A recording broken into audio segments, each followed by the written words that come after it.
20व्या शतकातील महान संत विभूती सद्गुरू संत श्री ज्ञानेश्वर माऊली महाराज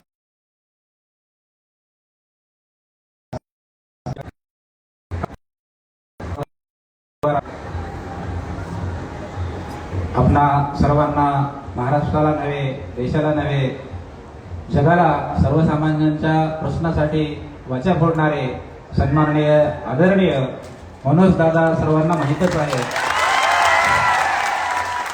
तेव्हा या ठिकाणी प्रथम आदरणीय मनोज दादा जरांगे पाटील यांचं प्रथमतः मी संस्थानकडून शब्दसुमनाने स्वागत करतो व आदरणीय दादांना विनंती करतो आपण या ठिकाणी आशीर्वचनपर मनोगत व्यक्त करावं। आदरणीय मनोज दादा जरांगे पाटील।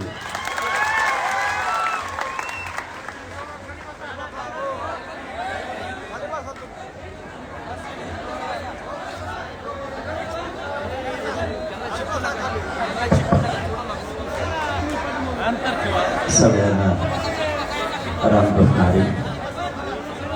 महान संत परमपूज्य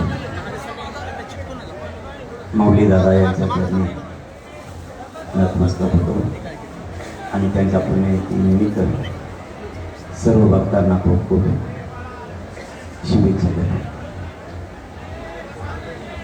परमपूज्य महादेव महाराजजी बाबा यांच्या चरणी नतमस्तक होतो। परमपूज्य आपले गुरुवर्य रामरावजी महाराज ढोक महाराज यांच्या चरणी नतमस्तक होतो। बंकट स्वामी मठाचे मठाधिपती त्यांच्या चरणी नतमस्तक होतो। आता बऱ्याच महाराजांचे नाव बी माहीत नाही। मी सर्व महंतांच्या चरणी आपला शिष्य म्हणून माफी मागून मनापासून तुमच्या चरणी नतमस्तक होतो सगळ्यांच्या आणि वारकरी संप्रदायाच्या सर्व टाळकरी मंडळींच्या गुणजनांच्या या वारकरी संप्रदायाचा शिष्य म्हणून सगळ्यांच्या चरणी नतमस्तक होतो आणि तुम्हाला सगळ्यांना रामकृष्ण हरी। इथं काळजी करू नका, मी बोलणार नाही, कारण मी ज्या वारकरी संप्रदायाचा शिष्य आहे, मर्यादा पाळणारा मी शिष्य आहे। एवढंच जगाच्या पाठीवर आता एक व्यासपीठ राहिले की तो जातीभेद होत नाही आणि या असंच टिकून राहायची जबाबदारी आपली सगळ्यांची। दुसरे अनेक खूप व्यासपीठ आहेत आपल्याला तिकडं भाषणं ठोकायला।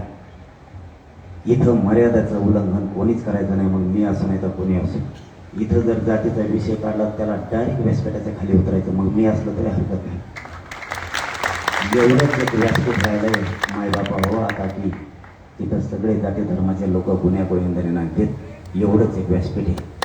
ताईने सांगितलेल्या प्रश्नाचं उत्तर दुसऱ्या ह्याच्यात दी, इथं नको, पण 100% लजन एवढा शब्द देतो आणि सगळ्यांना मनापासून पुण्यतिथीच्या शुभेच्छा देतो आणि भाऊजी महाराजांच्या चरणी, महादेवजी महाराजांच्या चरणी आणि परमपूज्य महान संत माऊली दादा यांच्या चरणी नतमस्तक होतो आणि थांबतो। सगळ्यांना रामकृष्ण हरी। रामकृष्ण हरी दादा। परत एकदा दादा